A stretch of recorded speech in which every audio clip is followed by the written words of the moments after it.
آپ نے کہا ہے کہ صحابی وہ ہے جو صحبت پیغمبر میں آئے، صحبت پیغمبر میں بیٹھے، نبی کو دیکھے، حالت ایمان کی حالت میں رسول کو دیکھے اور رسول کی بارگاہ سے اٹھے، اسے صحابی کہتے ہیں۔ میں نے آج اہل سنت برادران سے مخاطب ہو کے پوری مجلس پڑھی ہے، تو میں اگلا سوال کرنے لگا ہوں، اگر صحبت رسول میں بیٹھنا صحابی ہونے کی دلیل ہے تو حضرت اویس کرنی کے بارے میں آپ کا کیا عقیدہ ہے؟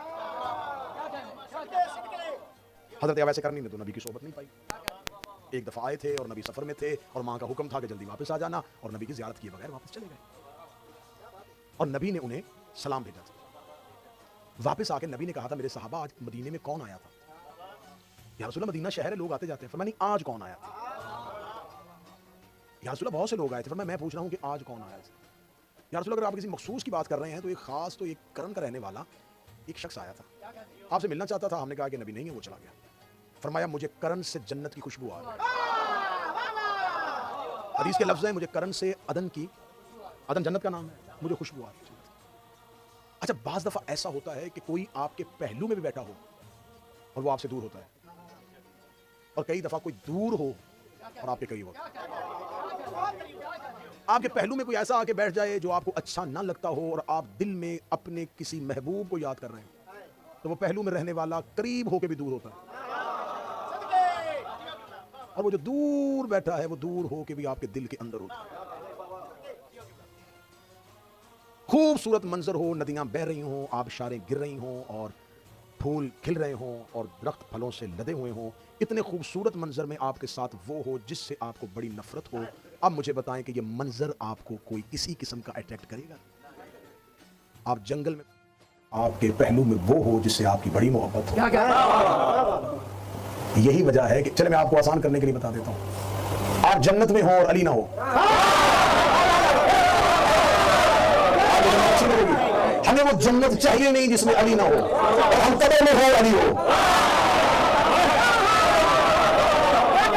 جس سے لوگ وحشت کھاتے ہیں وہ جنت ہو جاتی ہے، کیونکہ جس سے محبت ہو اس کا قرب منظر کو تبدیل کر دیتا ہے۔ اویس قرب میں نہیں تھا، نبی کے دل میں، صحبت پیغمبر کو نہیں پایا۔ میں بچوں کو سمجھانے کے لیے اویس کرنی کیا صحابی تھا، کیا میعاد تھا حضرت اویس کرنی؟ حضرت اویس کرنی جب رسول کے بعد پھر آ گئے تھے مدینہ میں، تو ایک صحابی نے پوچھا تھا اویس کرنی سے، اویس نے کبھی نبی کی زیارت نہیں کی تھی؟ ہم نے تو بڑی دفعہ زیارت کی تھی نبی کی۔ جب اویس کرنی نے اس کی طرف دیکھ کے کہا تو نے نبی کی زیارت کی ہے؟ کہتا بہت دفعہ کی ہے۔ کہتا مجھے بتا کہ نبی کے دونوں ابرو آپس میں ملے ہوئے تھے یا علیحدہ تھے؟ کتاب کے جملے ہیں کہ صحابی نے کہا ہم نے اتنے غور سے کبھی دیکھا نہیں۔ اویس نے کہا میں تمہیں بتاتا ہوں کہ نبی کے ابرو ملے ہوئے تھے۔ اویس تم نے دیکھا نہیں، فرمایا تم ان آنکھوں سے نبی دیکھ رہے تھے، میں اس آنکھ سے۔ یہ ہے محبت اویس۔ اب میرا اہل سنت بھائی، جس اویس کو صحبت نہ پا کے نبی نے اتنا اعزاز دیا، آپ ہمیں بتائیں اس اویس نے جنگ صفین میں کس کے لشکر میں کس کا ساتھ دیا؟ حضرت اویس کرنی اتنا بڑا نمازی تھا کہ یہ پوری رات قیام میں رہتے تھے، اگلی رات رکوع میں رہتے، اس سے اگلی رات سجدے میں رہتے، پوری رات کا قیام کرتے تھے، پوری رات کا رکوع کرتے تھے، پوری رات کا سجدہ کرتے تھے۔ اتنا بڑا یہ اللہ کا نمازی اور نبی کا عاشق تھا۔ پوری رات قیام کرنے کے بعد جب سورج طلوع ہونے لگتا رو کے کہتا میرے اللہ معاف کر دینا، تیری رات چھوٹی تھی، میری عبادت مکمل نہیں۔